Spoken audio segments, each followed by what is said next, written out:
سلام میمونه تمه ده چې تاسې به روغ جوړ او صحتمنده وئ. نن راځو یونټ 4 څلورم یونټ ته پیپل خلک اټ هوم په کور کې. لیټس ټاک راځئ چې خبرې وکړو. لیسن غوږ ونیسئ انسئ او ووایئ. یعنې مونږ کور کې یو څه ډول خبرې وکړو او څه ډول کولی شو چې مونږ یو ملګری خپلې کورنۍ ته ورمعرفي کړو. دا اصلا په خارج کې مونږ تاسو ملګري ورمعرفي کوو، په افغانستان کې نه، ځکه افغانستان ته مونږ نشو کولی چې خپل ملګري کورنۍ د کور ته ننباسو که نه، خو په خارج کې دا مشکل نو پرابلم دی. نو دلته دی وایي چې څه ډول مونږ تاسو دا زده کوو چې څه ډول یو چاته یو څوک ورمعرفي کوو. صحیح ده؟ نو هاي مام، سلام مورې. مور ته سلام چې ورته وایي خپل ملګری ورپېژني چې this is my friend، دا زما ملګری دی سکاټ، چې نوم یې سکاټ دی. نو بیا څنګه ځواب ورکوي؟ یعنې کله چې موږ له چا سره وینو څه ډول باید ځواب ورکړو په لومړي ځل لپاره؟ او ورته وایي اټس نایس ټو میټ یو، ډېر خوشحاله شوم، ډېره خوشحاله شوم چې له تا سره مې ولیدل. سکاټه. سکاټ په مقابل کې څه ورته وایي؟ اټس نایس ټو میټ یو ټو، زه هم خوشحاله شوم چې له تا سره مې ولیدل. نو موږ له چا سره د تکراروو.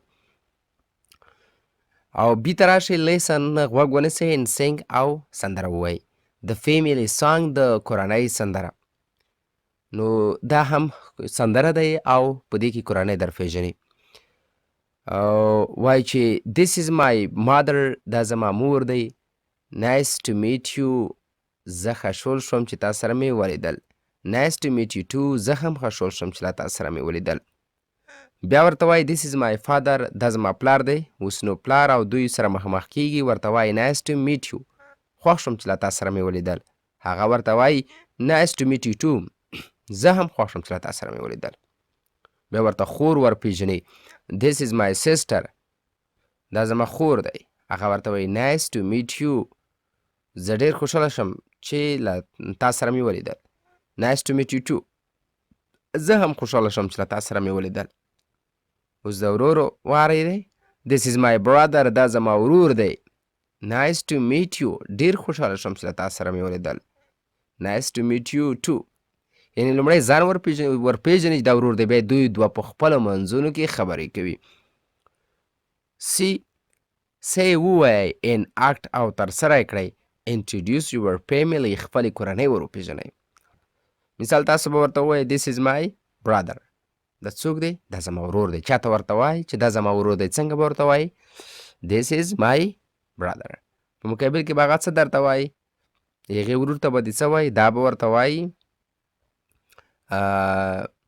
it's nice to meet you، ډېر خوشحاله شوم چې له تا سره مې ولیدل. هغه مقابل اړخ به ورته وایي it's nice to meet you too، زه هم خوشحاله ولیدل. let's learn، راځئ چې زده کړو. learn the words، لغتونه زده کړئ. دغه لغتونه زده کړئ. نیا ته په پښتو کې په انګلیش کې څه وایي؟ ګرینډ مادر. ګرینډ مادر معنی نیا. نیکه ته څه وایي؟ ګرینډ فادر. مور ته څه وایي؟ مادر. پلار ته څه وایي؟ فادر.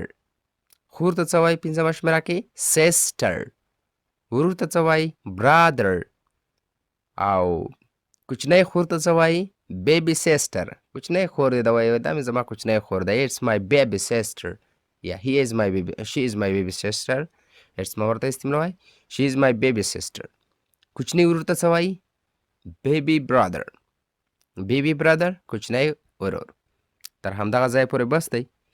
نور درته ښې ښې ښه وختونه غواړم.